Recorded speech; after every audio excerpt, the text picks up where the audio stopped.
Brandon Robinson joins us now on the Boardwalk Kind of Hotline on 97.3 ESPN. My friend, how you doing today? Josh, I'm doing good, man. How you doing? I'm doing good, and I think a lot of people are excited about the NBA and the news that came out yesterday.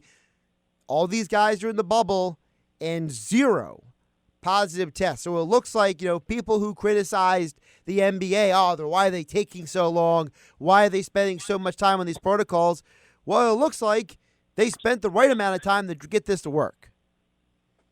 Yeah, I mean, around the league, there was skepticism as far as how they're going about doing it, but there's some things that the NBA has done. Number one, the minute you get to the campus, you have to self-quarantine for either 10 or 14 days. Then you are amongst your peers, whether you're a player, whether you're a media member, and then they're giving you those rings that quickly determine your temperature and more. So I think the NBA is creating the right protocols early on. It's working. We'll see what the end result will be. And basketball exhibition starts this week and the 30th, as well as when the NBA season will resume in the bubble. Now, you've been on a bunch of these Zoom calls. You've talked to a lot of players since they have gotten in there. What is the general vibe that you have gotten from the players in the bubble about what this campus environment is like for them? I talked to J.J. Redick last week, and he said that he's enjoying his time there.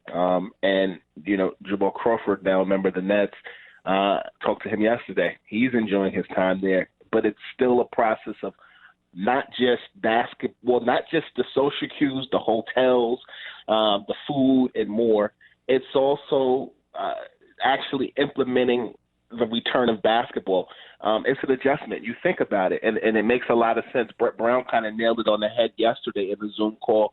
One of his routines, was getting on the day of a home game, was getting to the Wells Fargo Center early, working through game reports, going for a light jog in a park near the Wells Fargo Center, stopping at a local Subway, and then getting there at 5-ish and, starting his nightly routine. It's literally like an AAU culture that's in the best basketball bubble. And a few players have said that publicly. A few players have said that to me via text message. And it's a statement that has been exuding throughout this process. It is literally like an AAU basketball situation. It's funny. One of the most entertaining Instagram lives that are out there right now is Dwight Howard's. It is a basketball writer's dream. Tweeting quotes from Dwight Howard. And one of the things that he said that I found humorous was literally he wants to create cardboard cutouts and wants to put them in the stands. And he wants to run into the stands and hug the cardboard cutouts, and just have fun with it. He has a fun personality. I think that it reminds me of high school basketball where you have JV, freshman and varsity teams sitting around watching games. From a basketball perspective, I'm glad there's a product on the floor, but I think they're still working out the kinks. I think the positive results or the positive outcome of not having any positive results is a step in the right direction for the league. It's definitely huge. And Matisse Thybulle's vlogs is another addition that's very entertaining. But Brett Brown mentioned that Joel Embiid's comments about the camaraderie. And I just wonder, how important is this environment to team building? Because the Sixers, as we all know, could definitely use some of that. Yeah, I think you're right. Brett talked on Friday about Matisse from a basketball perspective, said that he is a disruptor defensively at large. And, I spoke with Glenn Robinson III on the Zoom yesterday, and he talked about just the adjustment to not just the camaraderie, but to Ben Simmons shifting to the 4. I'm sure we're going to talk about that, but also just a restart of sorts. Matisse actually talked about that as well, how he doesn't feel as though it's his rookie season anymore. He feels like he's established himself as a locker room presence, and he's grown and adjusted to the NBA lifestyle. So I feel like the video blog is just an icing on the cake to a season where you literally had a stop and a start. And I'll share this with you. Back in September, I was at a NBA 2K party in Los Angeles, and I didn't know who Matisse Thybulle was. And I'll tell you this. He was standing on the red carpet taking photos of players on the red carpet. And then after he took photos, he got on the red carpet and he answered some questions. And I pulled him to the side and we had a conversation, in-depth conversation about Allen Iverson. And his knowledge of the game struck me early on. I got to know him, and then throughout the course of the season, I got to know him. And the thing that stands out to me is just how personable he is. That level of camaraderie, I think, is infectious within a Sixers locker room. And I really, really, really do like Matisse in Philadelphia, just because, not because of just me connecting with him, but just he's like a politician, but like one that makes you feel comfortable, if that makes sense. It absolutely makes sense, and you mentioned it. So, is this move of Ben Simmons to the point forward position the difference in this team making a legit run or not? When you add Shake Milton to this lineup, you do understand that they have had zero run together on the floor. You know, it's funny you bring that up because I think Philadelphia makes a big thing of it, and rightly so. I had Keith Pompey on the ScoopB Radio podcast last week, and I brought this to his attention, and him being a Philadelphia native, it kind of made him think too. When people talk about Ben Simmons moving to the four position, to me it was a celebrate or a seminal moment, similar to how Allen Iverson moved to the 2 with Eric Snow starting at the point guard position. Everybody made a big thing about it, and the Sixers went to the finals that year that Allen Iverson shifted to the 2. 2001 NBA Finals, and although they lost to the Lakers, I think that people really saw that Allen Iverson could move off the ball and just be a pure scorer. Now, comparatively, I talked to Brett Brown about this on Friday. I told him that when I look at Ben Simmons moving to the 4, to me, it reminds me so much of when when LeBron James was no longer the starting point guard in Cleveland with the Cavaliers, and during stints with the Cavs towards the end of his first stint and him in Miami, people started to really fear him as a scoring forward. And if you remember, Ben Simmons just turned 24 the other day. When I talked to Brett Brown about it, he said he sees it in theory, the similarity as it relates to LeBron moving off the ball. He said when you think about it, he's a great scorer. He's a 2-time All-Star. He's a max player. And at the same time, off the elbow, he can cause havoc. I mean, now this is me talking. When I look at Ben Simmons, he's a 6'8" guy that can use his shoulders and can contort his shoulders to get any shot he wants to. While many people talk about the jumper, you take pressure off of him seeing over his defender and getting other players involved, and he's legitimately able to make things happen getting to the cup.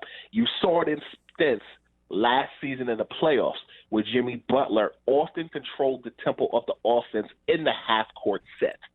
That being said, I expect Ben Simmons' point guard instincts to never leave him. I mean, you think about it. Okay, if you become a perimeter guy, you're still drawing double teams. You haven't made people respect your jumper, but you're able to cause havoc because you're going to draw those double and triple teams, and you're still able to get the open man. If you got Al Horford, you know he can hit that jumper.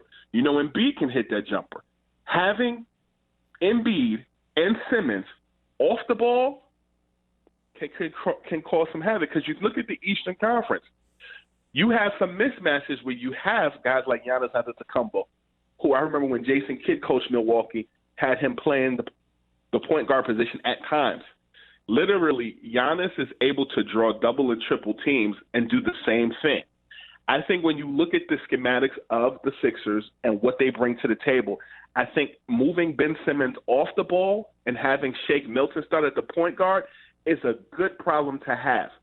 I think in today's game where everybody depends on the point guard to score, I think you kind of shave it down and bring it back down to basics. You're using a 6'8" point guard to literally be Magic Johnson in the finals in 79 or 80 when Kareem was out and making him a scorer. If I'm other teams, particularly in the Eastern Conference, teams like the Boston Celtics, I'm a little scared of that. NBA insider Brandon Robinson joining us here on the Boardwalk Kind of Hotline on 97.3 ESPN. Make sure you check out the ScoopB Radio podcast. Tons of content, tons of insider interviews you're not going to get anywhere else with the man ScoopB. Brandon, you mentioned two things I want to follow up with you there. Number one, you mentioned near the end there about Magic Johnson in the early years of Lakers. One of the things he's overlooked is that Magic Johnson played his first few years with another point guard, Norm Nixon, who was also among the league leaders in assists per game those few years. So there's a history of putting a high-level big guard or big ball handler with another point guard. And the second thing I want to throw your way is this is something I've heard you talk about in different places as well. Ben Simmons, you mentioned about what he can do, but also who he spends his time with.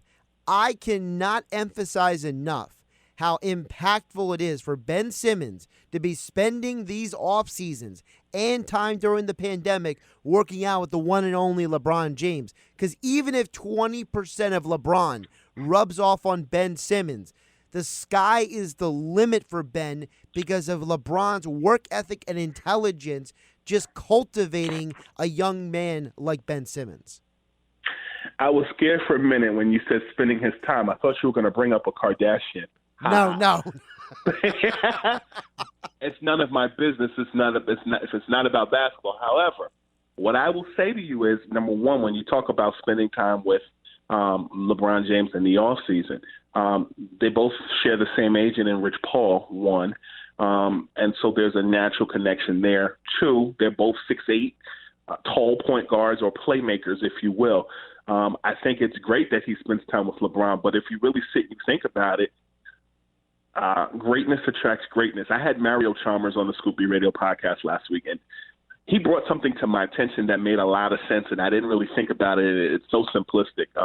He talked about how the Miami Heat lost to the Dallas Mavericks in the 2011 NBA Finals, and he brought up the fact that in watching The Last Dance, the Miami Heat were frustrated in the same way that the Bulls were, and after they lost to the Pistons in the 1990 Eastern Conference Finals. When I look at Ben Simmons, I think about frustrations. I think about people always talking about his jumper. I think about the first year where he hurt himself, and it was technically supposed to be his rookie year, but the second year was his rookie year. He's 24 years old and plays in a Northeast city where people expect the best from you at all times. Philadelphia is a tough city to mention, but once you win the fans over, to quote Philadelphia native Jill Scott, you're living your life like it's golden. That being said, when I look at Ben Simmons' ability, everybody looks at LeBron James, everybody looks at Magic Johnson as the prototype for big guards or big forwards or point forwards, however you want. But I think one thing that gets lost in translation because of injuries and more is the impact that Penny Hardaway and Scottie Pippen had on LeBron James. Penny Hardaway inspired a lot of big guards. Penny Hardaway was a guy that literally was ahead of his time and played a great role in Orlando with Shaquille O'Neal. And it's interesting because I had Jason McIntyre from Fox on ScoopB Radio recently, and he talked about how Penny Hardaway and Joel Embiid reminded him so much, or rather, Penny Hardaway and Shaquille O'Neal reminded him so much of Embiid and Ben Simmons in Philadelphia. Big men, center, power forward, with big point guards. If Philly finds a way to figure this out and keeps their team together, I still think they're a scorer away from continuity. I do think that Philly's best shot,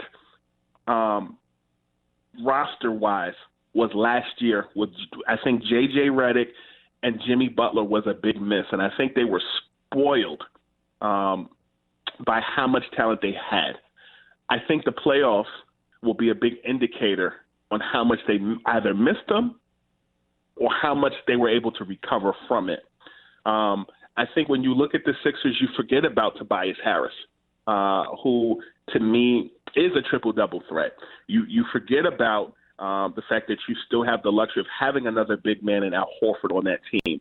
Furkan Korkmaz, to me, and checking out games in Philly back in February against Memphis and against Chicago, if he's able to play like that back in February and the Sixers are able to win like they did against the Clippers back when they had that 4-game homestand back in February, I think Philadelphia can cause some problems, but they still got to adjust. They still got to figure out and get all the kinks out. They also have a good problem because they still have a good defender in Matisse, and they still have other perimeter guys that can step up defensively. So I like Philadelphia's outcome, but I think oftentimes we pay so much attention to just Ben, so much attention to just Joel Embiid. They got a balance of young guys and vets on that team. I like Philadelphia as much as people are paying attention to Milwaukee, much as people are paying attention to Boston. If Philadelphia finds a way to figure this out, we could be looking at some entertaining basketball in the playoffs. He is Brandon Robinson, ScoopB Radio Podcast, NBA Insider, and as all guests, he joined us here on the Boardwalk Honda Hotline. My friend, I appreciate you jumping on. I know we'll be talking more as the NBA gets back officially on the court, and I appreciate all your insights today. My man, thank you, as always, for allowing me to be myself. Absolutely. Again, follow him on Twitter at ScoopB. Check out the ScoopB Radio Podcast.